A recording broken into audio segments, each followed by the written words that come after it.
তোদের ভবিষ্যৎবাণী খুব সুন্দর করে বের করেছি ব্রাজিল। এবারের বিশ্বকাপ কিন্তু আর্জেন্টিনাই নিবে। তোদের জন্য আরেকটা উপায় আছে। বন্ধু 20 তারিখে তো ব্রাজিলের সেই খেলা হইব হাইতির লগে।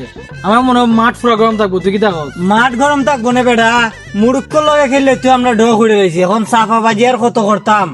20 তারিখে হাইতির লগে খেলা পড়তে যদি এটার মধ্যে ঢো করে লাই বাইরে লাই আর মনে করে এলাকাতে আমরা মুখ দেখাইতে পারতাম না। সাফা বাজি বোধ করছি এখন কিতা করা যায় দলে যাতে জিতে, কি করন যায় এখন একটা পরিকল্পনা দে। এই যে সজিল্লে আছে না, কইছে একটা তান্ত্রিক বলে আছে, এবারে বলে সবকিছু জানে, আসনা বুঝ যাই। ওই বেটা তান্ত্রিক দিয়ে আমরা কিতা করতাম বে, খেলা তো খেলবো আমরা প্লেয়ারে, তান্ত্রিক দিয়ে তুই কিতা করতে আমারে বুঝা চাই। এ বেটা এত কথা মাতিস না, তুই তো নিজেও জানো যে আমরা নেইমারে ফার্মা যে সমস্যা আছে। হে বেটা নেইমারের ফাও সমস্যাতে তান্ত্রিকে কিতা করতে হবে, তান্ত্রিকে কিতা জাদু টুনা করে নেইমারে খেলাইবো না, তাই আমি তো বুঝতাছি না তুই আমারে কিতা বুঝাইতাছ। একটা ম্যাচের মধ্যে ড্র হইছে, আবার সামনে আইতিল খেলা, যদি হারি তুই কিতা বুঝিস না, আমরা এলাকা আমি যদি কুঞ্জি খুললে আটন লাগবো। বাবা যে ভাবে হোক আমরা জিততে হইব, এখন কোন দরবেশ আছে আর তান্ত্রিক আছে আমারে লইয়া যা। ও দে আমরা তান্ত্রিক ফানি বাবা বসা আছো, আই বুঝ যাই। আমি ফানি বাবা, সব রোগের সমাধান আমার কাছে। কোন মানব জাতি আমার কাছে এসে যাবে না খালি হাতে ফিরে, এটাই আমার বিশ্বাস। আমি ফানি বাবা, ইল বাবা। বাবা বহুত বড় বিপদে পড়ে আপনার কাছে আইছি, আপনার অনেক সুনাম শুনছি, আমরা উদ্ধার করুন। আরে বর্ষ বলস কি, সব সমস্যার সমাধান আমার কাছে। তোদের সমস্যাটা কি শুধু আমি ফানি বাবার একবার বল।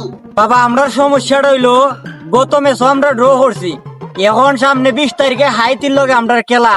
এই খেলা যদি আমরা না জিতি, আমরা ব্রাজিল সাপোর্টার যারা আছি আমরা চাপাবাজি করে আর মুখ দেখাইতে পারতাম না। কিভাবে আমরা জিততে পারি বাবা, আমরা এই সমস্যাটার সমাধান দিয়ে দেন। আরে বলস কি, তোদের ভবিষ্যৎবাণী এখনই আমি দেখতেছি। আরে বাবা তো উত্তেজনা, আপনি কিটা দেখছেন আমরা হইন। আরে তোদের জন্য একটা সুখবর এবং একটা দুঃখের খবর। কারণ তোরা কোনটা জানতে চাস, সুখবর না দুঃখের খবর? বল আমারে। বাবা আপনি সুখবরটাই আগে হইন। সুখবরটা হইলো নিমারের বউ হইলো প্রেগনেন্ট।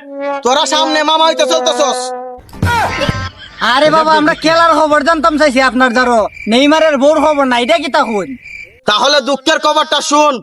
20 তারিখে ব্রাজিল খেলবো ঠিক আছে, কিন্তু নিমার খেলতে পারবো না, ব্রাজিল কিন্তু হারবো। বাবা এই কথা শোনালে তো আপনি দাঁড়ো আইছি না, পাতা আপনি উল্টাইন, অন্য পাতা দেখুন। তাহলে আর একটা সুখবর শুন, বেনি কিন্তু একটা গোল দিব খুব সুন্দর করে, তারপরে তোরা ব্রাজিল কিন্তু খেলা জিততে পারবি না। বাবা আমরা খেলার জন্য ওই জিতছি, তাহলে গোল দিয়ে করতাম কিতা?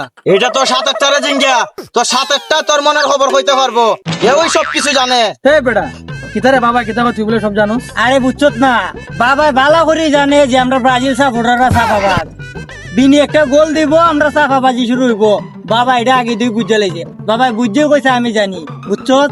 বাবা আপনি এই পাতা উল্টাইন, পরের পাতা দেখুন কিতা আছে। তোদের ভবিষ্যৎবাণী খুব সুন্দর করে বের করেছি ব্রাজিল। এবারের বিশ্বকাপ কিন্তু আর্জেন্টিনাই নিবে। তোদের জন্য আরেকটা উপায় আছে। বাবা তাহলে আর্জেন্টিনা বিশ্বকাপটা নিব, আমরা উপায়টা কিতা?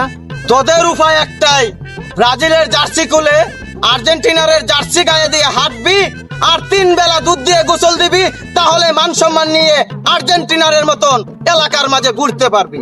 বুঝে লাইছি রে, এই চাপাবাজির দল হইরা আমরা রইতো না, এই দল বাদ দে, এই দলের জার্সি আজকে ওই পানিতে ফালাইয়া যাই মুগিয়া। गजब बेइज्जती है।